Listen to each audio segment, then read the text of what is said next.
tuning in to the Postmodern Realities podcast, brought to you by the Christian Research Institute and the Christian Research Journal. I'm Melanie Cogdill, managing editor of the Christian Research Journal. It's April 2023, and you're listening to episode 337, which is a conversation about the meaning of the word woman. Today's guest is Elisa Riddell, who is a staff writer and associate editor at Christ in Pop Culture online magazine. She's also written for Salt and Iron. Elisa has written a web-exclusive feature article for us, and her article is called What Happened to the Word Woman? And you can read her article for free at our website, equip.org. Elisa, it's good to have you back on the podcast again. Thanks so much. It's good to be with you. Well, we have covered this subject before over the years, and most recently we did a review based on a book that was written about this issue, but we wanted to just go a little bit more in depth with Elisa, just talking about actual meaning of words, because that's not always part of the discussion, and also the meaning of the words as people, especially maybe even the feminist movement, and women themselves have been talking about it, as opposed to, men kind of interpreting what they think that is, in terms of their own gender. So this is going to be a very fascinating discussion, but just to have kind of a backdrop on this, and also to have some empathy, because I know that folks could be confused, but feel very strongly about how they are particularly feeling in terms of this issue if they are personally identifying as trans. But your article opens with 3 sentences that I think are increasingly common, in that it's being more talked about through the media in Western society and in America. And that is, these sentences, I don't know that we would have heard them more commonly in society. Quote, "I am a woman trapped in a man's body. Trans women are women." And the phrase, "a woman is anyone who identifies as a woman." So that's kind of what our discussion is going to focus around today. And that is the use of the word woman in this way. I mean, when people are saying those phrases, first of all, what are they talking about? And what do they mean? And how have we typically, maybe 100 years ago, thought about the word woman? I think it's fair to say that until a few decades ago, the word woman was used to describe adult human females, under the assumption that biological, psychological, and social realities were overlapping spheres, that one's body, one's mind, and one's social experiences were flexibly tethered to one another. And so, under this traditional mode, if you saw someone who looked like a woman on the outside, you could make some reasonable assumptions about her that would have a decent chance of proving true. You could certainly end up being wrong, of course, and we all have experiences of misjudging or miscategorizing people. But it's a feature of human consciousness to engage in categorization and pattern recognition. We all do it all the time. We can't not do it, because the world is too complex to treat every single person and every single instance as totally unique. For a host of reasons, including sexuality and safety, it's been extremely important from time immemorial for humans to know if the person they're interacting with is male or female. We have to generalize so that we can make decisions and act prudently in the world. And the faster and more accurately that we can recognize a person and their potential, the better our interactions will be. So until recently, the word woman was often used as a term denoting a person's sex, making woman interchangeable with female. Woman was also used to refer to a person's gender, to the social manifestation of sex in behavior and attitude. But in recent years, the connecting threads between the physical self, the psychological self, and the social self have been severed in our culture, and they are seen to operate totally independently of one another. My article makes the case that this cutting off of the body's meaning from the mind and from our social relations is a process that's taken place over the past 6 centuries, but that is really coming into full flower now in our language, in large part because we have technology that enables us to manipulate the human body in really powerful ways. Things like hormonal contraceptives, cross-sex hormones, and plastic surgery. So the word woman doesn't straightforwardly refer to adult human females anymore. In popular parlance, it no longer refers to that half of humanity capable of gestating human life inside their own bodies. It's no longer about embodied maternal potential. The word woman is commonly used by transgender people to refer to what they call their gender identity, which is a pretty subjective and slippery term. It takes the word gender and tacks it onto identity. So gender is the social and cultural way that sex is lived out. It's what comes into your mind when I say masculine or feminine. And each culture has its own conventions for how their women and their men live. It's not a universal one-size-fits-all kind of thing. But identity, on the other hand, is the distinguishing character or personality of an individual. It's who I am. So gender identity combines what are roughly sex stereotypes with a person's internal psychological sense of self.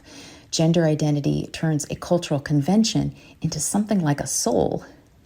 So if a male says, I'm a woman trapped in a man's body, first of all, he's assuming that his self, his I am, is not his body, which is an enormous philosophical assumption worth questioning. And secondly, he's communicating that his sense of self is feminine and is thus out of alignment with a body that is somehow wrong, a body that is a prison for his real self. In this scenario, the sexed body is experienced as being an unchosen mask or veil that hides the self rather than reveals the self.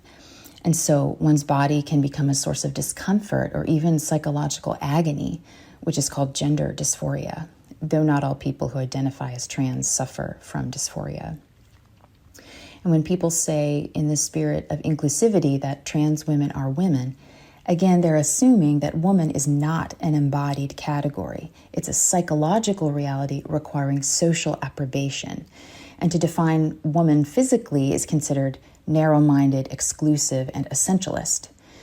So rather than saying, let's expand the acceptable cultural conventions for what maleness and femaleness can look like to include non-conforming people while respecting the integrity of the body, the transgender approach says, keep the gender conventions as they are while I change my body and change where my body is allowed to go. And if someone says a woman is anyone who identifies as a woman, they're really not saying anything at all about women, since that's a circular definition. But they are saying something very important about the act of identification. They're saying that identification, this act of I identify as fill in the blank, cannot be questioned or doubted. That identification needs no proof. That identification is basically a sacred, sovereign fiat. Identification is, in Christian terminology, like special revelation. It's something that can't be known unless it is revealed. And once revealed, it calls for a response of faith rather than scrutiny. And this is why some trans people are deeply offended when someone, in their terms, misgenders them or doesn't respond in faith and affirmation towards their revealed identity. That's kind of like an atheist saying, I don't believe in God. I don't believe he speaks. The Bible isn't God's word. The great I am just isn't. To many trans women, if you say, I don't believe you're a woman, they will take this as an existential denial or disbelief in their inner personal I am. I saw some trans-affirming placards recently with the slogan, I am who I say I am. And that perfectly sums it up. Personally revealed gender identity, who I say I am, not my body, but my words, reveal and define me. And because identity has been reframed as an internal, invisible, and verbal thing, it's quite fragile and in constant need of belief and affirmation from the outside. But I do want to give a caveat here. I've listened to the stories and self-descriptions of many trans people and also of detransitioners who return to identifying with their natal sex. And there are both trans and detrans people who take this path solely to attempt to alleviate their dysphoric suffering and not because they are engaged in, revealing their true self in this quasi-religious way. This existentially charged identity language, while common in the trans community, is not universal. Some people are just a little more pragmatic about using medical tech to try and live in a way that hurts less. They're not trying to discover themselves or reveal themselves or force others to affirm them. They just want to pass as the other sex and then move on. They don't want to change the language or engage in the culture war, and they readily admit the reality of bimodal biological sex. And while I still don't agree with their path, it's easier to sympathize with those who choose transition basically as a pain reliever rather than those who opt into the spiritualized, linguistically controlling identity movement. Now, whether transition actually takes away the pain is an entirely different question. I think even in a best case scenario, it's still a trade-off. Maybe they solve one problem, but in the process create new ones. But I would recommend looking up Corinna Cohn, the host of the Heterodorks podcast, as well as Erin Terrell and Erin Kimberly, the co-hosts of the Transparency podcast. They are trans people who are not at all ideological and who've talked about their experiences in a way that has taught me so much. I was quite surprised by how much I agreed with them, and even where I don't agree, I have learned from them. So while it's common to hear the phrase "no debate" from the trans community, there are trans people and detransitioners who are willing to have rational, investigative, honest conversations about what's happening and who share the concern to protect children and youth from making irreversible decisions they aren't competent to make.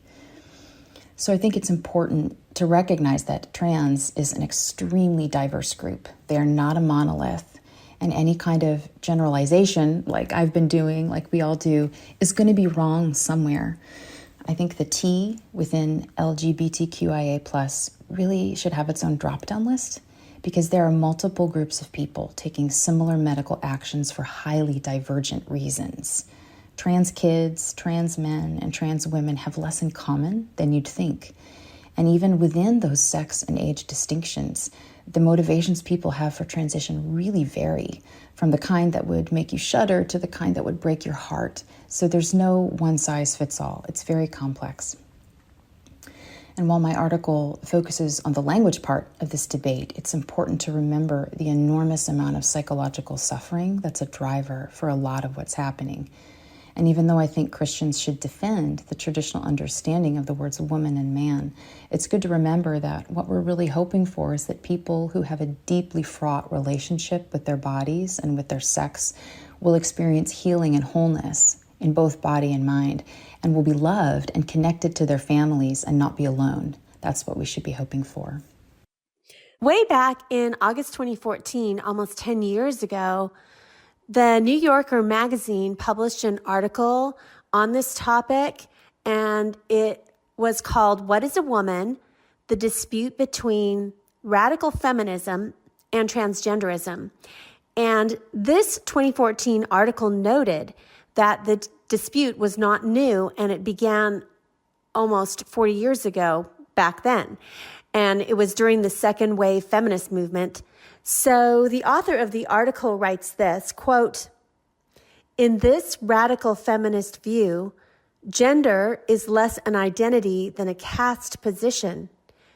Anyone born a man retains male privilege in society, even if he chooses to live as a woman, and accept a correspondingly subordinate social position. The fact that he has a choice means that he can never understand what being a woman is really like. By extension, when trans women demand to be accepted as women, they are simply exercising another form of male entitlement. All this enrages trans women and their allies who point to the discrimination that trans people endure. Although radical feminism is far from achieving all its goals, women have won far more formal equality than trans people have." End quote. The author goes on to write, quote, "Having rejected this supposition, radical feminists now find themselves in a position that few would have imagined when the conflict began. Shunned as reactionaries on the wrong side of sexual rights issues, it is, to them, a baffling political inversion." End quote. Now I want to fast forward to your article that refers to the now infamous tweet by Harry Potter author J.K. Rowling, in which she criticizes a news article for using the euphemism quote, people who menstruate, end quote, instead of the word, quote, women, end quote. Can you read that tweet for us and touch on its cultural significance? And why did it trigger such a backlash? So the article Rowling retweeted was titled, Opinion: Creating a More Equal Post-COVID-19 World for People Who Menstruate. And this article was published on devex.com on May 28th, 2020. The article discusses a worldwide crisis in sanitation, safety, hygiene, and privacy for the, quote, 1.8 billion women, girls, and gender non-binary persons who menstruate. So even though the word women is used in the body of the article, the headline very conspicuously avoids using women. So on June 6th of 2020, Rowling linked to that article and tweeted the following: people who menstruate. I'm sure there used to be a word for those people. Someone help me out. Woman, whippend, womed, end quote. So she was being kind of snarky because she was angry, understandably so. Rowling is a domestic abuse survivor, and she's very concerned about safety for women and girls, especially for the most vulnerable, women who take refuge in rape crisis centers and domestic abuse shelters, women in prison, and women and girls in states of undress in a locker room or bathroom. Rowling is a card-carrying liberal in every way you could imagine. She's not a conservative, much less being on the far right, but she's absolutely firm on the difference between males and females. And she sees that defending the word woman as adult human female is necessary to protect female-only spaces from male intrusion. She recognizes that if you change the meaning of the word woman to be more inclusive, you will lose the material meaning of that category in law and in public policy. You can't give away the word and still expect to retain the safety, privacy, and exclusivity of female-only spaces. Rowling has been one of the most beloved children's authors in recent history and has had an enormous fan base. So many kids cut their teeth on Harry Potter and could relate to this weird, misunderstood child who was disconnected from his family and created his own family through friendships, had special magical powers, and was very accepting of all different kinds of people. So when Rowling took a public stand for the definition of woman and the rights of women to single-sex spaces, many of her followers felt betrayed and turned on her and rejected her as a bigot, including many of the actors who starred in the Harry Potter movies. People burned her books. Some had their Harry Potter tattoos removed. Two of the most popular Potter fan websites distanced themselves from what they called Rowling's harmful and disproven beliefs about what it means to be a transgender person. And then the responses on Twitter itself contained an astonishing amount of violent and sexual threats against Rowling, as well as the usual name calling. A podcast called The Witch Trials of J.K. Rowling by the Free Press goes into detail about all of this if your listeners are interested. It's ironic that Rowling had her books banned by the right when they first came out because they contained magic, and now she's having her books banned by the left because she believes that males can't be included in the category of women. So she's been cast as the evil witch by both sides, sadly. But to many women, she's a hero for standing up for the definition of woman and for protecting single-sex spaces in a time when any kind of boundary or definition gets interpreted as being hateful. Rowling takes her public platform and her social power seriously, and she's really rich, so she can push back against the tide here and still be relatively safe doing it. Whereas your average woman who's afraid of losing her job or losing social standing is going to find it much harder to speak her mind and say what's true because the social cost to that may be more than she can pay. I think Rowling saw herself as kind of taking one for the team because she can afford to. And this fight between feminists and transgender activists has been brewing for quite some time, at least 50 years since the second wave of feminism in the 1970s. And women like Rowling have been labeled with a slur TERF, which stands for Trans Exclusionary Radical Feminist. Some feminists have taken that on as a badge of honor, but it was originally meant in a derogatory way. And the fight between these groups is very much over language as a proxy for entrance into single sex spaces. Trans women will not be satisfied with simply co opting the word woman. They want access to the bathrooms, the locker rooms, the sports teams, the rape crisis shelters, the prisons. There is no compromise where we play along and grant the word, but then draw the line at the space. So many trans women will describe themselves as feeling female. They say they have a woman's brain or perhaps a woman's soul in a man's body. And radical feminists say there's no such thing as a woman's brain or a woman's soul. They would say those conceptions of femininity that you identify with are actually a form of male oppression. They are ideas that force women into ritualized submission and second-class status in society. Now, I don't agree with radical feminists that gender and femininity are strategies created by the patriarchy to hold women back. I think gender is, by and large, flexibly rooted in biology. But I do agree with radical feminists when they draw a line in the sand between male and female.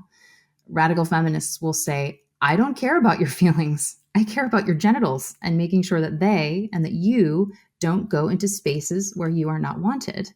They're very explicit, they're very feisty, and while I don't agree with them on everything, I admire the boundary keeping. You know, we're in a time where exclusivity is considered the cardinal sin. And so it takes courage to say, no, you're not included, especially if you're on the left, because the left prides itself on being inclusive and sticking up for the marginalized and being open to everyone and everything. But this fight between TERFs and trans right activists is revealing that having a worldview in which all boundaries and borders and definitions are bad is unsustainable. It's certainly possible to have too many boundaries, but it's also possible to not have enough. I know, that's just so interesting that the definition that the feminist movement gave to woman is so much different. It wasn't, they were trying to say that it's not in these stereotypes that now trans women are identifying it as, like it's being feminine or some expression of that.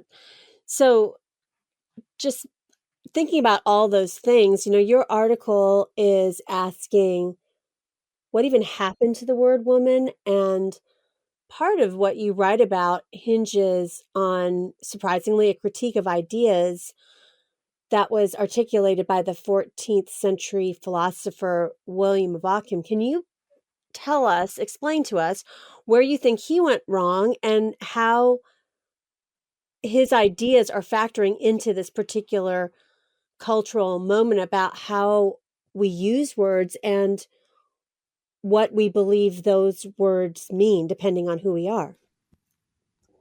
Yes, so William of Ockham is probably one of the more familiar names among the medieval scholastics. Folks may recognize his name from the phrase Occam's razor, which refers to Occam's presupposition that simpler explanations are always preferable to complex ones. So Occam's razor sliced off and dispensed with many aspects of philosophy that were well established for centuries. He employed what's called the principle of parsimony, the simpler the better, or the simpler the truer, to disregard one of the cornerstones of medieval Christian Platonism. And this foundational concept was that created things don't just have their own individual particular existence, but they also participate in an overarching nature, a universal category or archetype to which they belong. And these universal categories were thought to exist as ideas in God's mind. So God, who is the Logos with a capital L, not only creates individual things like this particular sparrow or that particular cardinal, the Logos also gives each thing its own lowercase l logos to participate in, its own universal intelligible nature, its form, its category, in this case, bird. And in Christian Platonism, the human mind participates rationally in God's mind so that we can think God's thoughts after him. We can recognize the patterns he has created in the world and name them. And when we do that, We aren't creating categories out of thin air and imposing them. We are recognizing universal natures. And this way of viewing God and reality is what Occam applied his razor to. He said, nope, too complicated. He said, in effect, the things that are simply and solely themselves. Everything is an individual. Everything is particular. There are no Platonic forms. There are no universal ideas in the mind of God that we can participate in. He said, any categories we think we see only have existence in our heads. They are concepts that we apply to created things. They are names we impose on the world's particulars. There are no real universal categories. And the philosophy that followed in Occam's wake came to be known as nominalism because it assumed that the categorical words we use to describe things, I mean, think of any common noun, tree, bird, circle, song, man, woman. These names don't have a real existence independent of my mind. The supposed categories are purely arbitrary. In this framework, I'm only nominally a woman. I'm a woman if people call me one. I'm not a woman because I participate in a universal archetypal category in God's mind that we can all recognize. I'm not a woman because I have a certain kind of nature, a womanly logos that defines my developmental trajectory and my embodied maternal potential. None of that, according to Occam. I'm a woman in name only, by human convention. Those are the assumptions that nominalism handed down to us. And I think it's fairly obvious that the inheritance of Occam's razor looks like the quotes I shared earlier. You know, a woman is anyone who identifies as a woman, and I am who I say I am. And you may be wondering, given the very disturbing fallout from this philosophy, why would Occam and the nominalists after him believe this? What's the motivation beyond just preferring simplicity? Well, Occam and others like him, including the philosopher Gabriel Biel, had theological motivations too, which is part of why this matters for Christians to understand. The nominalists assumed that God's being and creaturely being are of the same sort. When we say God exists and I exist, the word exist means the exact same thing in both sentences. Existence is existence, to be is to be. But the more traditional understanding was that our existence is only analogous to God's existence. We participate in his being. That's how we're alive right now. All our existence is donated. But our being isn't the same kind as God's. But the nominalists changed this analogous participatory connection between God's being and ours and reframed it as univocal, as identical. And what this means is that the creator and his creation now exist on the same plane, which introduces the possibility of competition between them. And the nominalists were concerned to protect God's sovereign freedom from any kind of limitation other than logical limitations, like God can't create a square circle. That's a purely logical limitation on God's power. They didn't mind that. But they were worried that if God gave creatures, including humans, a universal nature and archetypal path by which each individual would flourish, then that would ostensibly limit God's freedom. The nominalists didn't want nature to have a nature because they viewed God and the universe as competitors for the same slices of agency in the agency pie. And if creatures had freedom to follow and fulfill their universal natures, then God's hands were tied somehow. And he was no longer free to exercise his sovereign declarative fiat, his let there be. So this was an enormous motivation to shave off universal categories in God's mind, because what mattered most to them was the unfettered expression of God's arbitrary will, which was bound by nothing, not even by his own goodness. I mean, Occam even thought that if God had wanted to, he could have declared that murder was good and charity was bad. God just decided to not do that, but he could have, and he still reserves the right to change things up. That's the kind of power and will that God has in this philosophical framing of things, totally unmoored from any contours of nature, including the goodness of his own nature. In the words of Charles Taylor, the nominalists conceived of a God, quote, whose sovereignty was defined in terms of the endless freedom of fiat, end quote. And that's the through line that I follow in my article, the endless freedom of fiat, the ascendancy of the declarative will above everything else, the sovereign will that arbitrarily decides what's what. And so to bring it back to that trans placard, I am who I say I am. It's not God's sovereign will that's calling the shots now in our current cultural framework. It's our will. I think you're going to find today's conversation with Elisa to be very thought-provoking and provocative. And it's one of those kind of episodes that you're going to want to talk about with a friend. So please do share this episode on your social media accounts. Or if you don't have social media, you can email it or text it to a friend. Or you can just simply tell a friend about it, because you would have some good conversation talking about the content of this episode.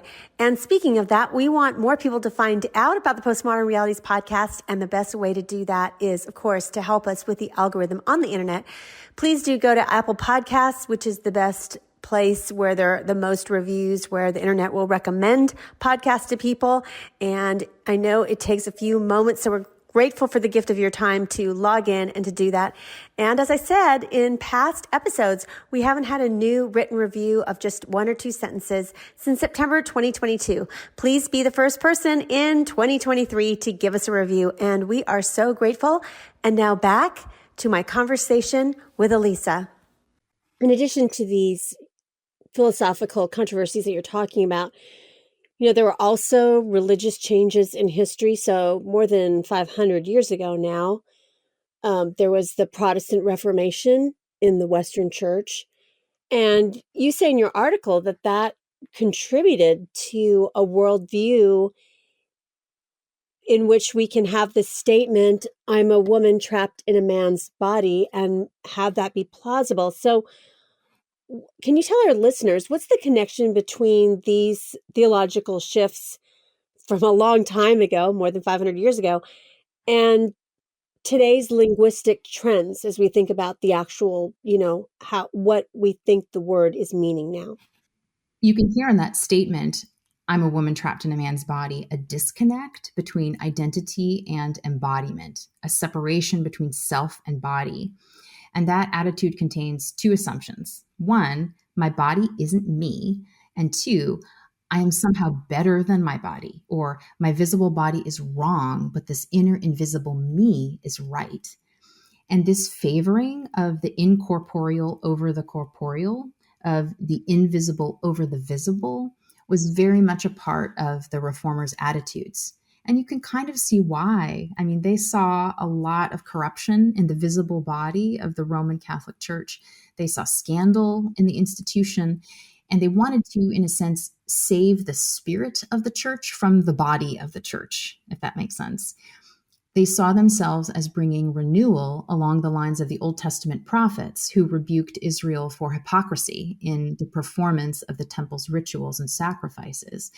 They were saying, look, the externals are distracting you from the spirit. God doesn't just want your sacrifices. He wants a broken and contrite heart. So there was something really good in the reformers' intentions here. But in this emphasis on the spiritual invisible church as being the real church, in contrast to the visible embodied church, which made rules, imposed limits, and operated with authority, reformers were trying to find a way to unhitch themselves from the authority of the visible church. They needed a way to see that authority as illegitimate. And a way to get out from under the thumb of those traditions and limits is to say that the visible church isn't the real one. It's a fake, it's wrong, it's the whore of Babylon. You can't trust what you see with your eyes. The real church is the spiritual one. It's not tied down to any particular structure or building or hierarchy or history. That's much too concrete. The invisible church is trapped under the rule of the corrupt visible body. And this rejection of the visible materiality of the church also showed up in iconoclasm, in the stripping of sacred images from churches, in the slimming down of the sacraments from 7 to 2, in the idea that Christ is only spiritually present in the Eucharist, but he's not really present because that's just too fleshy, that's too concrete, it's too much body, right? Calvin called iconography a subterfuge, which is a form of deception. It's appearing like one thing, but the reality underneath is something else entirely. So there's this simultaneous downplaying of the physical, matter doesn't matter, as well as this idea that appearances can be deceiving. The material world doesn't participate incarnationally in God, it doesn't reveal God, it hides God. It distracts from God. It competes with God. And so we need less sacramentality and less liturgical ritual in the sanctuary. There's this assumption that the sacred resides not in particular objects or spaces, but in states of consciousness. So what is seen can't participate in or convey what is unseen. Or put another way, the body lies. And so this is where some of the iconoclastic sentiments of Protestantism, I think, have paved the way for the concept of gender identity, which is kind of the trans equivalent of the invisible church. The invisible gender identity is the true self, the real self. And this sexed body of mine isn't just not me, it's also deceptive. It distracts others from recognizing my true self, and it needs to be changed. This visible body doesn't have any authority to limit me or constrain me, but I have authority within myself to make my body conform to my mind. And all of the reality, authority, identity, and sacredness is withdrawn from the physical and is consolidated into the soul, basically. So I see this concept of gender identity as being kind of downstream from Protestantism as a spiritual but not religious heresy that shares the iconoclastic mood of the Reformation, even though it's obviously devoid of all the doctrine and practice. But there's a family resemblance in their common disinclination towards embodiment.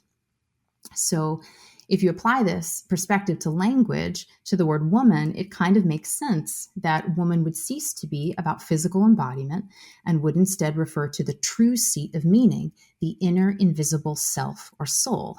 That's how a male-bodied person could say, I'm a woman, with a straight face, because his body is not iconic and revelatory. It's a subterfuge, while his true self is this internal invisible woman. Psychological meaning replaces physical meaning, and so the words follow suit. So how was our view of nature, and you kind of referenced this a little bit, just the change in how we saw the physical, Christians saw the physical. So how was our view of nature and our own bodies as part of the natural world transformed, in the scientific revolution, which was going on at the same time as some of these changes in the church was happening during the Protestant Reformation. So there was this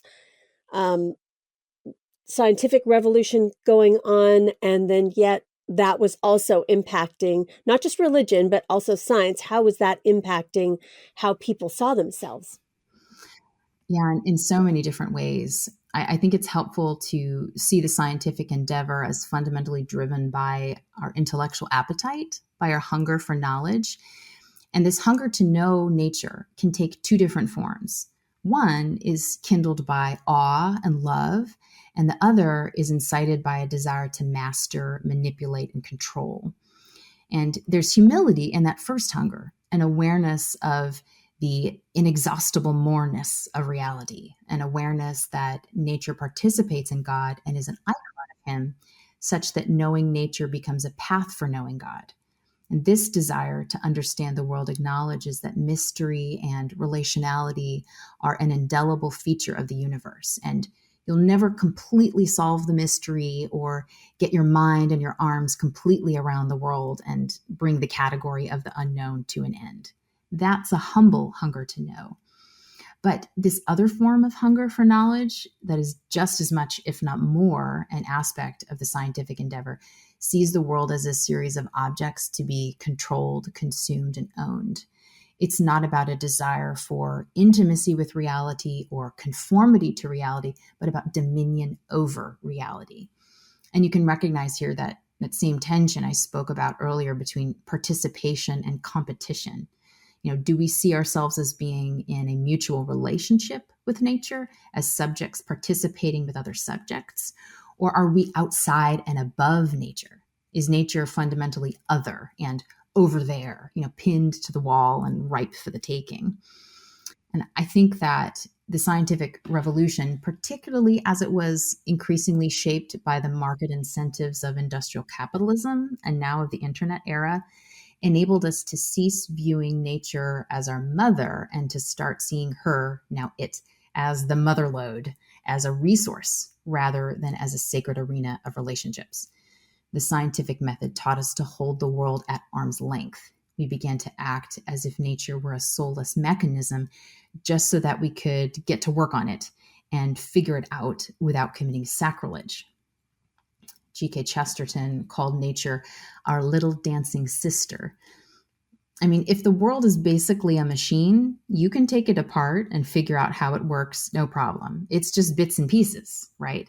But if nature is your sister, if she is a subject in her own right to whom you have a responsibility, you can't just go and cut her open and start poking around. So there's a trade-off to scientific knowledge. It's not straightforwardly progress. We gained control, but we lost communion. If we were going to get to the bottom of things, we had to reimagine the physical world as a dead mechanism. And that means even our bodies came to be seen as something other than ourselves. Now our bodies are a resource to be used, a lump of clay to be shaped to our ends, a vehicle that our soul drives around, an upgradable meat suit we wear that houses our gender identity. The body becomes this passive, silent, manipulable, and marketable thing in the hands of our technology. I want to ask you about, you just said a phrase, meat suit, and I want to ask you about something you wrote in your article. As a matter of fact, the first time I heard the term meat suit was from a fitness instructor who's not a Christian. She's very much into meditation and kind of the new age spirituality. And she referred to her own body as a meat suit. What are we doing with this meat suit? But what we really need to concentrate on is our inner soul. And this is why she teaches breathing and yoga and all this stuff. So I thought that is kind of interesting just hearing you say that phrase, because I've heard it said by a non-Christian also. And you actually wrote in your article, quote, "We are plastic people serving a sovereign self through meat Lego Gnosticism. And our language reflects and facilitates this brave new world." So what do you mean by meat Lego Gnosticism, or just even the term that you were just using, meat suit? Because I thought that was a fascinating term when someone else said it that wasn't, a Christian at all. Mm-hmm. Meat Lego Gnosticism. I'm borrowing that phrase from Mary Harrington in her brilliant book, Feminism Against Progress. Harrington is the kind of person who memes first and asks questions later. So she often comes up with these spicy phrases and hot takes that, while potentially offensive, they capture something that is intuitively right. So Harrington is very skeptical of what she calls transhumanist technologies, which she defines as any kind of medical intervention that is not seeking to fix something that's gone wrong. It's not attempting to rectify a deviation from our natural potential or to bring healing after harm, but instead, it's a medical intervention that acts to upgrade human nature, or that treats something that is normal and healthy as if it were a problem in need of fixing. And under this definition, Harrington actually sees the birth control pill as the first transhumanist technology because it treats female fertility as if it were a disease in need of daily treatment, rather than as a marker of good health, a sign that everything is in working order. The pill is the first really widespread example of a technology that hits close to home, in which we silence nature's voice or meaning and impose our will upon our own bodies. We use medical tech to make the female body androgynous, basically, to make it more like a male body, which is impregnable, so that we can compete with men in the economy on a somewhat more level playing field. And the pill, as a hormonal treatment that treats female fertility as a problem to be solved with a market-based solution, not only lays the foundation for a right to abortion, because pregnancy is then seen as a treatment failure that requires a backstop of surgery to rectify. But it also lays the foundation for transgender cross-sex hormone treatment and surgery, which likewise assumes that the sexed body is wrong and somehow requires fixing. So the pill, abortion, cross-sex hormones, puberty blockers, and gender transition surgeries are all treatments that don't heal nature. They thwart it. They negate it. And because of that, I think the terms medicine and healthcare for these things is really a misnomer. Technology, yes. Medicine, no. One's natal sex, one's natural fertility, puberty, pregnancy, these are not diseases. They are gifts.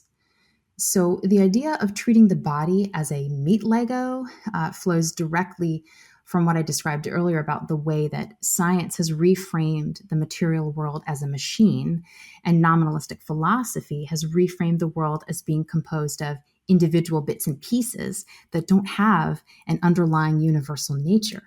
If that's the way the world is, then we are not men and women moving toward the fulfillment of our nature. We are simply composed of bits of fleshy meat Lego that can be rearranged at will. We can get nose jobs, breast implants, Brazilian butt lifts, and liposuction. We can make embryos in a lab and purchase other people's eggs and sperm. You can get an elective mastectomy, not because you have breast cancer, but because you have gender dysphoria. And again, with the seat of meaning redefined as being in the mind and not the body, now the body must be changed to fit the psychologized identity. You can purchase the plastic surgery of reproductively non-functional genitalia of the opposite sex. You can even pay to have your sex organs removed, not to try to become the other sex, but because you identify as a eunuch and you want to be totally non-sexual. This is meat Lego Gnosticism. It's the use of technology to transcend nature because we view our bodies as prisons, as inappropriate limitations on our freedom, as an affront to our true invisible identities. The Gnosticism that cropped up in the early centuries of the church was also very much an anti-body movement, but they claimed that special knowledge, or gnosis, would free them from their physical constraints within an evil materiality. Our gnosis isn't a set of religious beliefs. It's transhumanist tech, but the desire is the same. It's a rejection of the inherent goodness and meaning of the body. If there is no such thing as sexed human nature, if there is no universal archetype of man or of woman that is teleological, then our bodies are just putty in our hands. Our body parts are mix and match Legos, constructible and deconstructible. And seen in this light, transgender medicine is not surprising or unique. It's of a piece with elective plastic surgery, with hormonal contraception, and even with certain practices within the fertility industry. It's the deconstruction of the person into bits and pieces that can be bought and sold in the name of freedom and self-expression. You know, that's interesting. You brought up plastic surgery, but I think a lot of times even people who aren't thinking in those terms want to use surgical procedures to prevent things that are part of nature. In other words, I was looking at my Instagram feed and there's a young girl. She's like 30. I mean, that's not super young, but she's married. And she just said, oh, well, I've decided I don't ever want to have kids. So I'm going to have a, hysterectomy. And of course, normally hysterectomies happen if you have some kind of actual medical issue, but she's perfectly fine. But she knows if she doesn't have that, maybe even if she used birth control, there's potential for her to be pregnant. So it's kind of interesting how we recognize underneath there somewhere that there might be natural things that happen to our bodies that we don't want done. So I think it's very fascinating, all of this. But I want to ask you about something that you reference in your article. You reference this framework called the semantic triangle. So what is the semantic triangle and how does it help us understand the deficiencies in both modern and postmodern uses of language? Because so much of the time now, not just with this word woman, but with a lot of words, we pour new meanings into them. And so we're at this standstill of like, how do we even discuss what words mean, especially when we talk about, as Christians, having a conversation with other people about truth claims about Christianity. It seems more black and white and not flexible in terms of how we see what we think words mean. Yeah, so the semantic triangle is a framework that shows up in Aristotle, in Boethius, Augustine, and Thomas Aquinas. It's quite old, but it also has various modern reboots today. You could go and look it up online and see a diagram of it if you want. It's a very old and basic schema. It's a diagram of the dynamic feedback cycle and relationship between three things: the thoughts in our heads, the words in our mouths, and the world those words and thoughts relate to. If we go back to the original Latin terms, the corners of the semantic triangle are vox, voice or sign, conceptus, concept, and res, R-E-S, reality. But these can go by many names. You could say language, ideas, and reality, or words, thoughts, and world, or sign, subject, and object. It's what we say, what we think, and what we talk and think about. So in a traditional understanding, pre-Occam, the external reality, the objective world, implants a seed of itself into my mind. And that seed grows into an idea, a concept, a pattern of the way the world is. That means that my thoughts are a union of the world and my mind. Concepts are like the offspring of my subjective self and the objective world that is speaking to me or revealing itself to me. And I can express my ideas and my perceptions of reality through whatever words are culturally available to me. And those, of course, will be somewhat conventional. Those will be social constructions.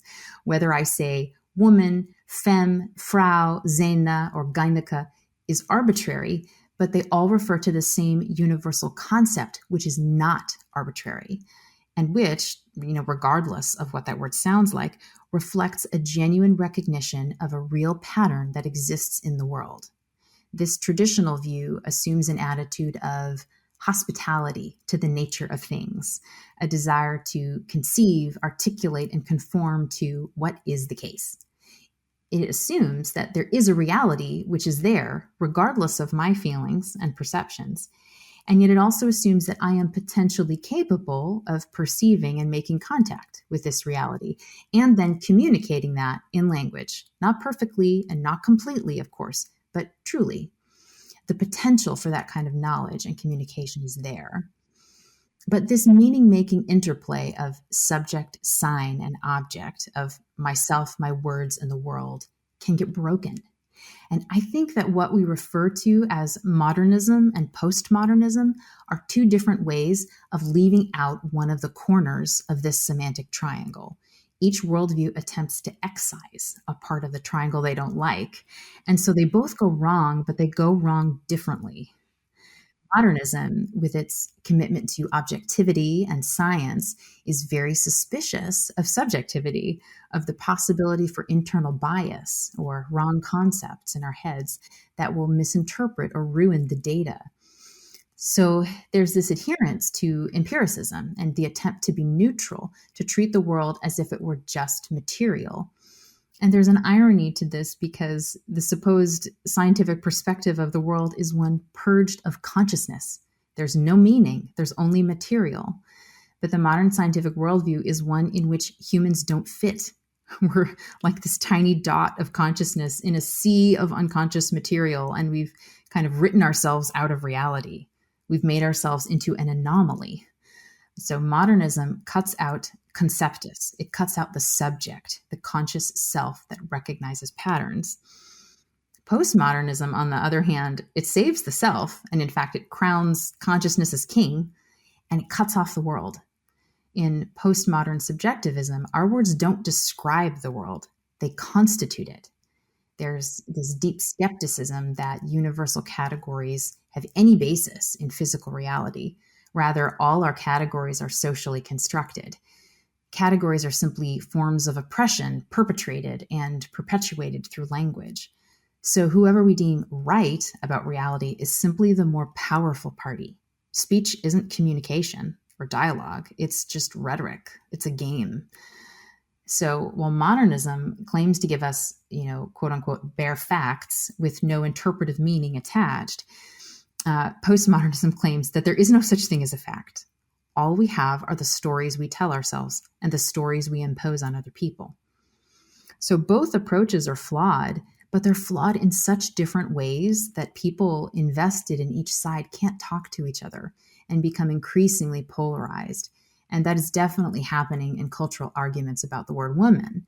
The modernists want to talk about the objectivity of biological sex, and the postmodernists want to talk about the social construction of gender, and they're just talking past one another because each side is committed to not noticing a part of that triangle. One will not give the subject its due, and the other will not give the object its due. And I definitely have more sympathy for the side that champions the meaningfulness of biological sex. And yet that side doesn't do itself any favors by arguing about chromosomes or just saying, look between your legs, because the other side can't hear you. They don't even believe that dialogue towards truth is possible. So we're going to have to engage in that messy subjectivity to have any chance of being heard and making contact with the other side. The truth is in the functioning of the whole semantic triangle of words, thoughts, and world. You cut off, one leg from that three-legged stool and you're going to fall.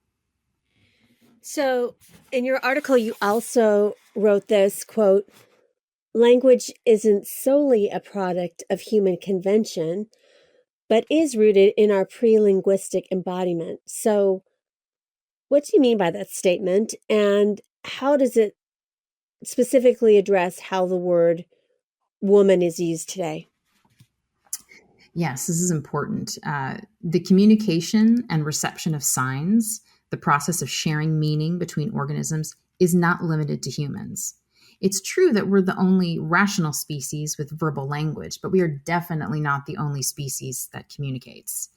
This postmodern idea that human language socially constructs reality and that there are no material facts and meanings before language involves either gross ignorance or willful blindness towards the vast and complex relationships we see in nature that are clearly communicative, sign-bearing, and meaningful.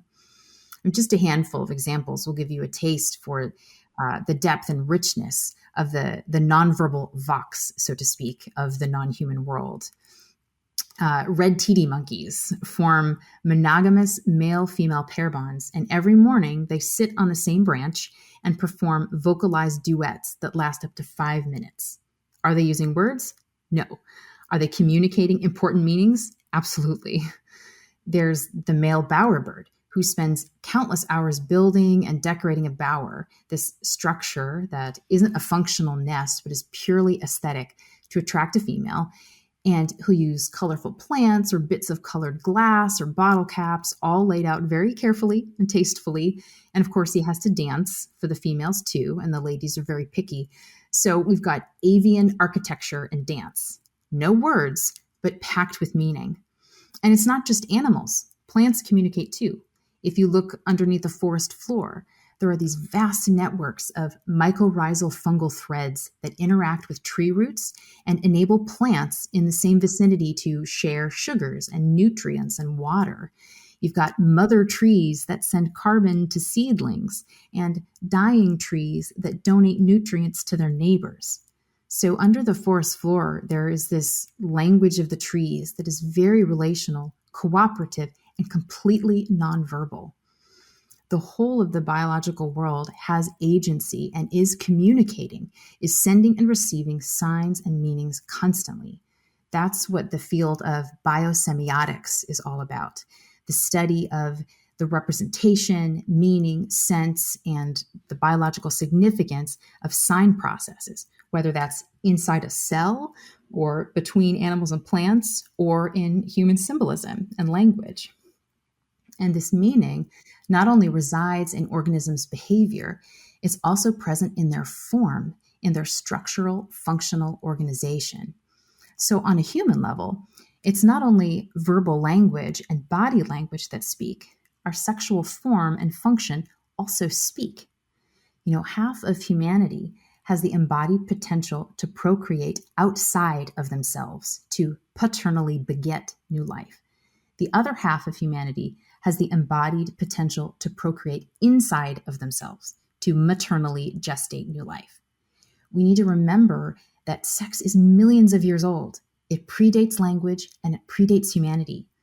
The form and function of our sex bodies communicates different but complementary meanings.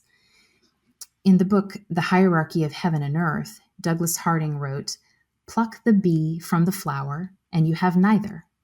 No creature or species or genus makes sense in form or function without the rest." And the same is true of male and female.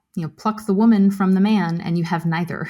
Man and woman are jointly spoken, co-defining words, a dual reality like up and down, left and right, inside and outside. And it's only because we humans have this unique abstract tool of verbal language that we can communicate above and beyond the body. And as amazing as this is, it comes with a downside. Our words, abstracted from embodiment, can become confused and can lie.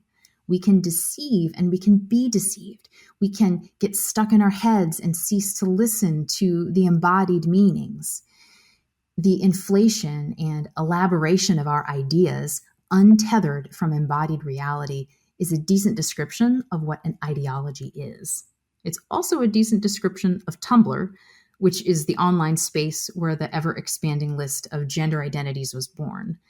And I think the whole trend of the past few centuries, the emptying of meaning from the object and the gorging of the subject, is a recipe for the continuous generation of new ideologies with language to match.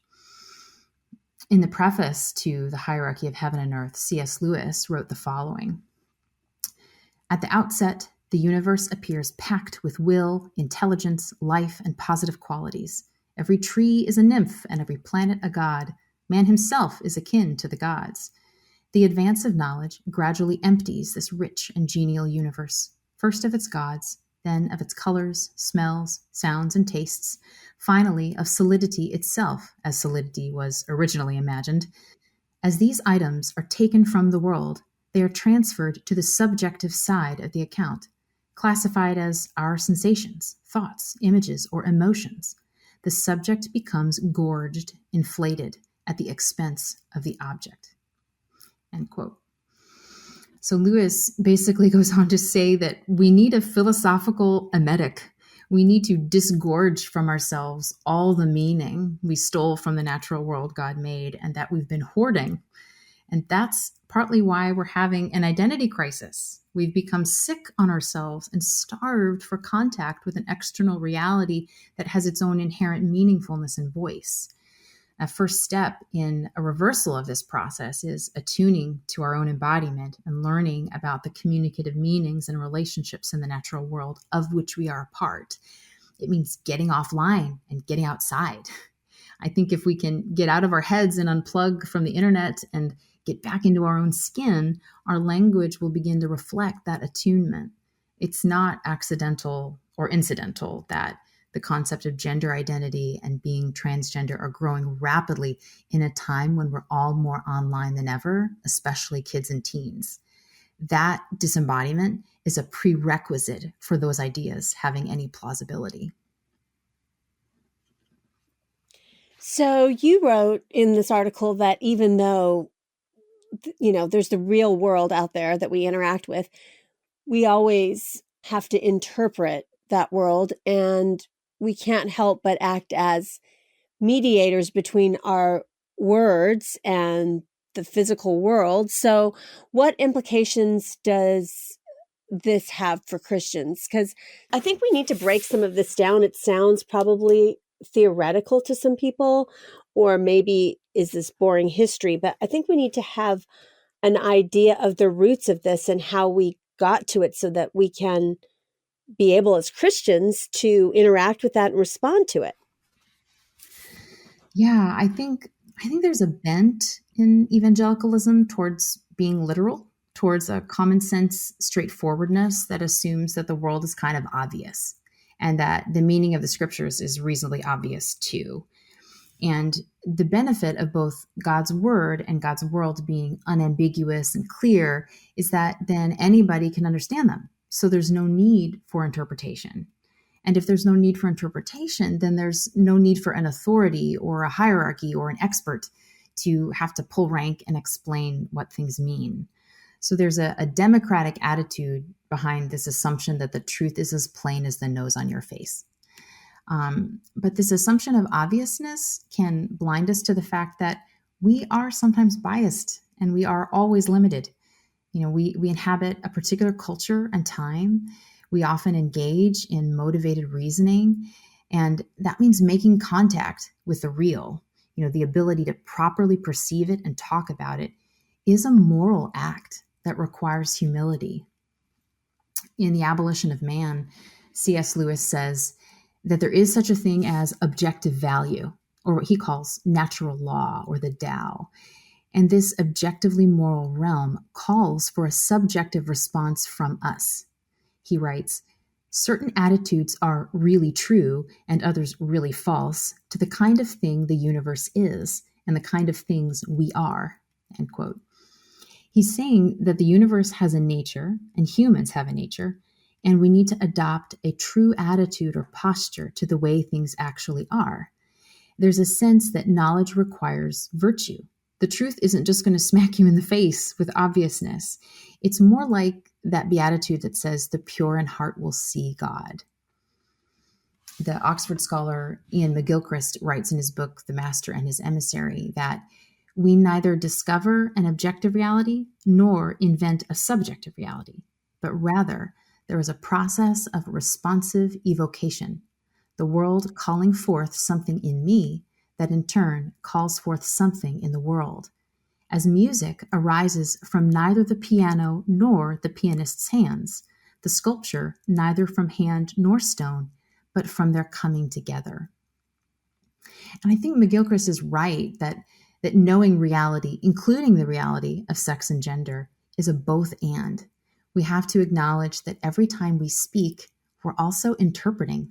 We're engaging in this responsive evocation between subject and object. This is what we see in Genesis 2:19, when God brings the animals that he created to Adam, and he calls Adam to the act of naming. He brought them to the man to see what he would name them, and whatever the man called each living creature, that was its name. So the animals really existed, they were there, but somehow the creation wasn't quite complete until Adam participated in it through pattern recognition, through christening God's creatures with categories. And that's an act of interpretation. And so we still have to do that. God's not going to name things for us. We have to participate. At the end of your article, you refer to certain ideas about the origin of language and the transformation of language over time, specifically ideas held by Owen Barfield. Can you tell us who Barfield was and explain his theory? And I also know he was part of that informal literary discussion group called the Inklings that is associated with J.A.R. Tolkien and C.S. Lewis. Yes, so Owen Barfield was a British philosopher and poet who, as you mentioned, was also a member of the Inklings at Oxford alongside Lewis and Tolkien. C.S. Lewis referred to Barfield as the wisest and best of my unofficial teachers. As a young man, Barfield was acutely depressed, and he described his condition in a letter to a friend, saying that he felt like he was collapsing in on himself like an ingrown toenail. He wrote, "Myself is the only thing that exists, and I wear the external world about me like a suit of clothes, my own body included."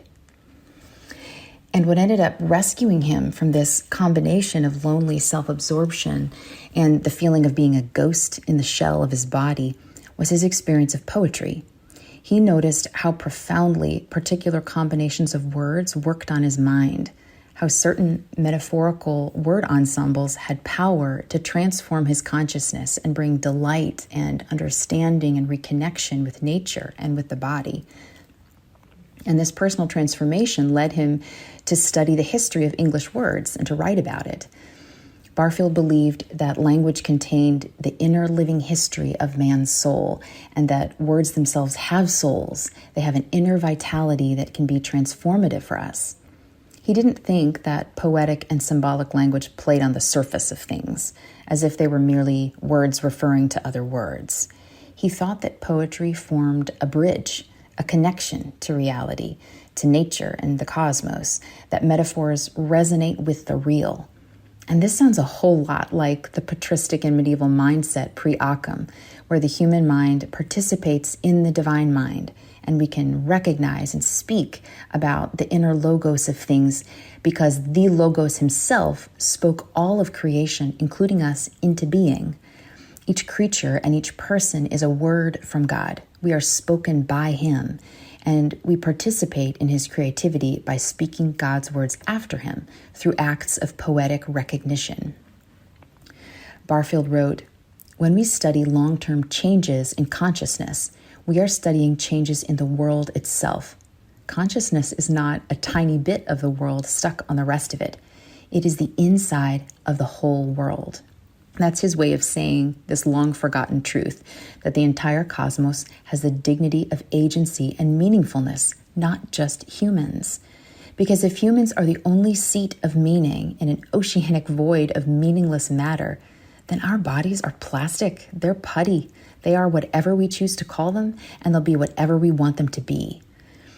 Barfield saw the spiritual damage and disembodiment and disconnection from the world that the West has been suffering from for centuries. And he made the case, through his study of the history of language, that there has been a massive shift or evolution in human consciousness. It's completely anachronistic to take the way that we think, speak, and feel today and apply that to the deep past. Barfield saw that words in ancient languages had a concrete, unified meaning, which only subsequently fell apart into abstract, differentiated ideas. He gives the example of the Latin word spiritus and its counterpart, the Greek word pneuma. Originally, spiritus or pneuma had a unified, tripartite meaning, which now we conceive of as three totally distinct things: wind, breath, and spirit. We have these three different words for three different things, two of them with naturalistic explanations and one being supernatural. But the primordial unity of pneuma was that all three are one singular reality. That was how the ancients perceived the world. They weren't speaking metaphorically like we do today. It's a change in the history of consciousness that we would think that the mind was somehow divisible from nature, that meaning was divisible from matter, that sensibility was divisible from intelligibility. Now today, we can only bridge that gulf and attempt to get back to that kind of original participation with a meaningful cosmos through poetic language. We have to put the broken pieces back together to attempt to see the world as it really is. We have to work for what they experienced immediately and intuitively. Barfield wrote that the earliest form of human language was, quote, a kind of participation between perceiver and perceived, between man and nature. That is something we no longer experience, only get an occasional glimpse of its quality through the creative imagination of a modern painter or poet. If you can grant this, you see language as originating in that participation, so that in the earliest stages of all, it would have to be described as nature speaking through man, rather than man speaking about nature, end quote. And I think this is crucial for how Christians should approach the misuse and misapplication of the word woman today. I think that rather than arguing at the level of biology, we need to relearn how to perceive ourselves, our inherently sexed bodies, as nature speaking, as nature's voice that should be heard and respected. We need to relearn to see our bodies as icons of spiritual realities, to recognize that matter is inherently meaningful, that physicality is preloaded with meaning. We don't have to paste it on top, and it's definitely not what our words are doing. We are not arbitrary labelers of meat Lego humans. The word woman has sadly experienced a falling apart, a division, just like the word pneuma, which broke apart into wind, breath, and spirit. Because our consciousness has changed over the centuries in ways I described earlier in the podcast, woman has been divided into a biological meaning, adult human female, and an inner feeling, a gender identity, and a socially recognizable set of behaviors and preferences, gender role or gender expression. This fracturing of the word woman into multiple severed meanings is partly the result of feminist efforts to label gender a form of patriarchal oppression that has nothing to do with the female body and everything to do with exploitative men. And now, in the transgender movement, there is a reinforcement of this division and the addition of a further division between gender on the inside, how I feel, and gender on the outside, how I act, what I wear, what pronouns I prefer, etc. I don't think that science is going to be able to put the verbal Humpty Dumpty back together again and reconnect that richly varied symbolic ancient meaning of woman, which included the physical, the internal, the social, and the spiritual in one universal, all-encompassing archetype.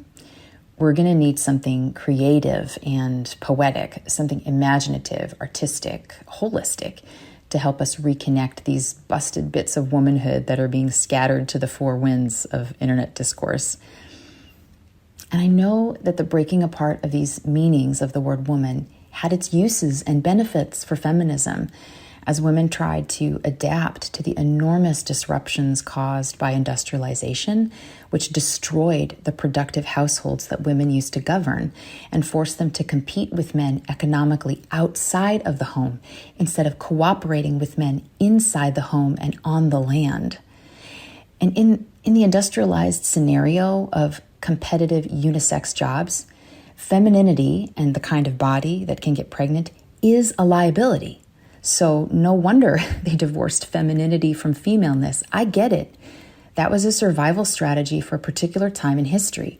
So I can appreciate what feminists were trying to do. I know I've benefited from it. Most women have. But I think at this point now, the breakdown of the word woman is doing more harm than good.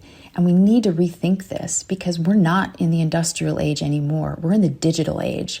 And that has introduced a whole new set of problems and opportunities. I think feminism needs to pivot away from this competitive mindset and figure out how women and men can cooperate again.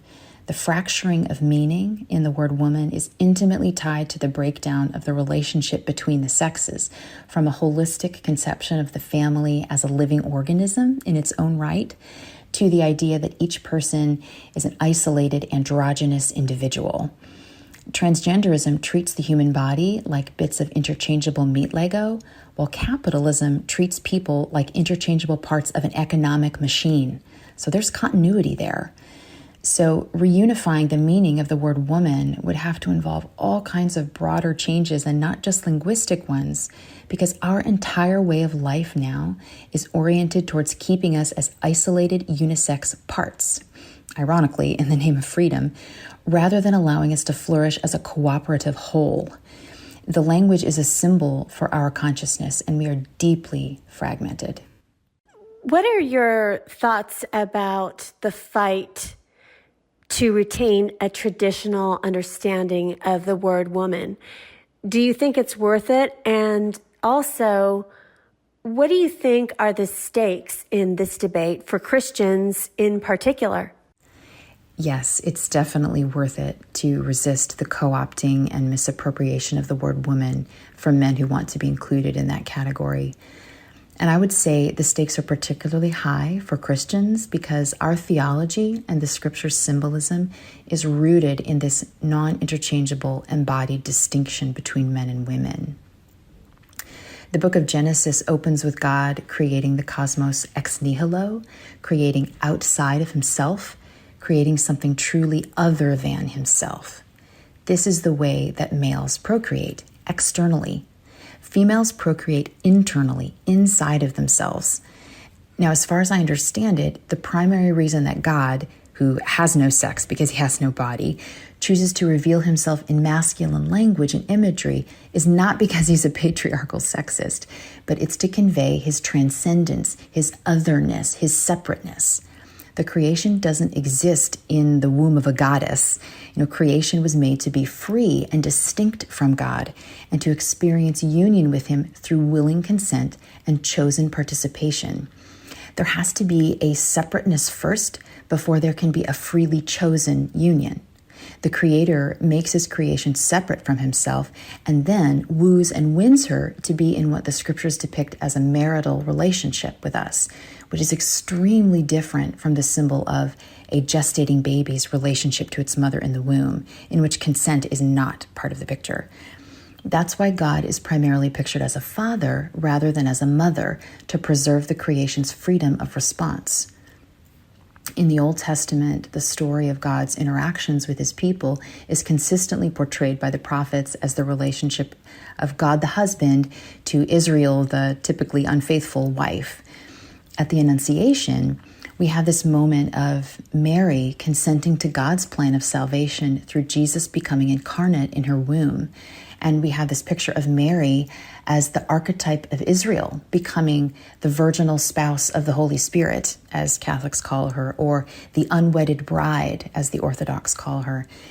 It's Mary as the singular face of the collective Israel, the singular symbol of the collective church, in being perfectly committed to God and bearing the fruit of that union.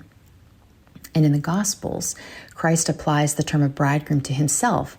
And of course, in Ephesians 5, the Apostle Paul says, "For this reason, a man will leave his father and mother and be united to his wife, and the two will become one flesh." This is a profound mystery, but I am talking about Christ and the church. And then in Revelation, at the consummation of the story, we see Creator and creation united in love through this symbol of the New Jerusalem coming down out of heaven, dressed as a bride for her husband. So all of this presumes the non-interchangeability and the fruitful difference between man and woman, this sexual complementarity rooted in the body. And so if we lose this meaning of woman and man, we are at risk of losing the meaning of the entire story of our salvation. So this is not a peripheral issue. This is central. Finally, on a much lighter note, I have a fun question for Elisa so that our listeners can get to know our authors a little bit better. And I would like to ask her, since we celebrated Easter recently this month, what her earliest Easter memory is. My earliest Easter memory. Well, it'd probably be in elementary school. Every year we'd get together with my dad's side of the family for Easter, and my cousin and I, who were very close in age, we'd wear these matching Easter dresses to church, usually with flowers on them, and little matching hats and maybe little matching purses with our hair and curls, looking very much like sisters. And neither of us actually has a sister. So I think part of the appeal was this feeling of getting to be like twins for one day out of the year. And my cousin and I are still very close, though we don't wear matching dresses anymore. But that's my earliest Easter memory. You've been listening to episode 337 of the Postmodern Realities podcast from the Christian Research Journal. Today's guest was Elisa Riddell. She has written a web-exclusive feature article for the Christian Research Journal. Her article is called "What Happened to the Word Woman?" And you can read her article for free at our website, equip.org. Stay connected with the Christian Research Institute and all the new content we have coming your way. The best way to do that is to head on over to our website, equip.org. There you will find thousands of free resources right at your fingertips, from articles to video to audio, and it's all for free. You'll find our podcasts hosted there, as well as the Bible Answer Man broadcast, which is hosted by CRI President Hank Hanegraaff and streams live every Monday through Friday at 6 p.m. Eastern. In addition, you don't want to miss out on subscribing to Hank Unplugged, which is the podcast of Hank Hanegraaff. And in that podcast, he has really in-depth, free-flowing, essential Christian conversations with some of the most interesting, informative, and inspirational people. And in addition, he has a new series on his podcast feed called Hank Unplugged Shorts, which Hank goes into the headlines in the mainstream media and refutes a lot of those cultural issues that we have in these short podcast episodes. And there's quite a few of them. You don't want to miss out on them. Now, if you want to find some of this at other places where it's all in one place, really subscribe to our YouTube channel. It's a great way to get all of our content there, our podcasts there, and different individual questions theologically that people have that Hank answers at our YouTube channel. Now, you might be thinking to yourself, I don't know how to subscribe to YouTube. I don't have a YouTube account. Well, actually, you might just have a YouTube account. If you have a Gmail address, you have a YouTube account. Just log into YouTube with your Gmail address and search for Bible Answer Man channel, and please become one of our subscribers. In addition, if you see that bell icon right there on our front page, please click that, and every time that we have new content, you will receive a notification that new content is up on our channel for you to be able to consume. So thank you so much for the ways in which you partner with the Christian Research Institute. We are grateful for you listening and reading and watching.